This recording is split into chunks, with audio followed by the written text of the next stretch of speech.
Hi friends. അപ്പോൾ നമ്മൾ ഇന്നലെ വരച്ച ലെവല് വളരെ കൃത്യമായിട്ട് റെസ്പെക്റ്റ് ചെയ്തു ഇല്ലേ? ശരിയല്ലേ? അപ്പം നമ്മൾ ഇന്നലെ വരച്ചത് ഇതിൻ്റെ മുകളിലും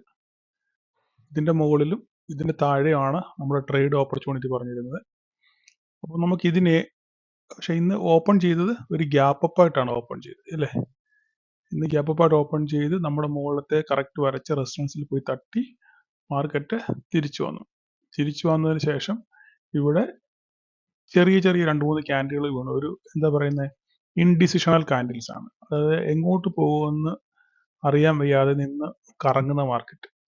അപ്പം ഇത് കാണുമ്പോൾ തന്നെ നമുക്ക് മനസ്സിലാവും ഇവിടെ ഒരു സെല്ലിംഗ് പ്രഷർ ഉണ്ടെന്ന്. അതുകൊണ്ടാണ് ഇവിടെ ഒരു കോള് തന്നത്. 12,500 കോള് തന്നു.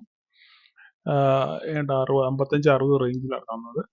നമുക്ക് നല്ലൊരു ക്യാപ്ചർ ഇവിടെ നിന്ന് കിട്ടി. ഇവിടെ നിന്ന് ഇങ്ങോട്ട് ഒരു 20 പോയിന്റ് നമുക്ക് ഇവിടുന്ന് ഇവിടം വരെ ഒരു 20 പോയിന്റ് കിട്ടി. ഇന്നാണെങ്കിൽ എല്ലാവരും ഹാപ്പിയാണ്, എനിക്കറിയാം. കാരണം എല്ലാവർക്കും നല്ലപോലെ പ്രോഫിറ്റ് കിട്ടി.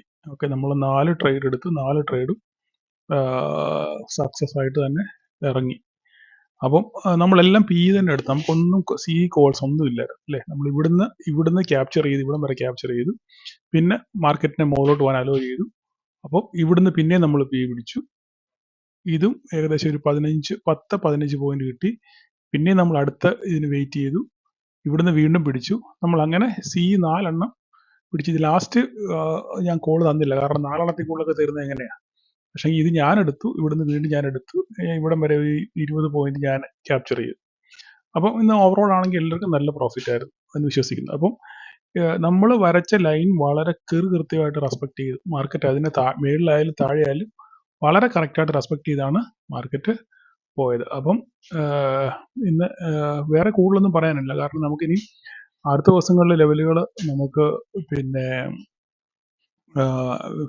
വീക്കിലി അനാലിസിസിനകത്തിൽ നമുക്ക് കൂടുതലായിട്ട് ഡിസ്കസ് ചെയ്യാം. മാർക്കറ്റ് ഇനി അടുത്ത ആഴ്ച എങ്ങോട്ട് പോകും, എങ്ങനെ സഞ്ചരിക്കും, താഴെ വീഴുകയോ മേലോട്ട് പോകുമോ എന്നൊക്കെ നമുക്ക് അടുത്ത ദിവസങ്ങളിൽ ഈ വീക്കെൻഡിൽ നാളെയും മറ്റന്നാളും വീക്കിലി അനാലിസിസ് ചെയ്യുന്നുണ്ടല്ലോ, അതിനകത്ത് നമുക്ക് വിശദമായിട്ട് നമുക്ക് നോക്കാം. അപ്പം അതിനോടനുബന്ധിച്ച് തന്നെ ഞാൻ ഇൻകം ടാക്സിൻ്റെ ഒരു വീഡിയോ ചെയ്യുന്നുണ്ട്, F&Oയും ഇൻകം ടാക്സും. അപ്പം F&O ചെയ്യുന്നൊരു ഇൻകം ടാക്സ് ചെയ്യണോ വേണ്ടായോ എന്നുള്ളതിനെ പറ്റി ഒരു വീഡിയോ ചെയ്യുന്നുണ്ട്. അത് എല്ലാവർക്കും ഉപകാരപ്പെടുമെന്ന് വിചാരിക്കുന്നു.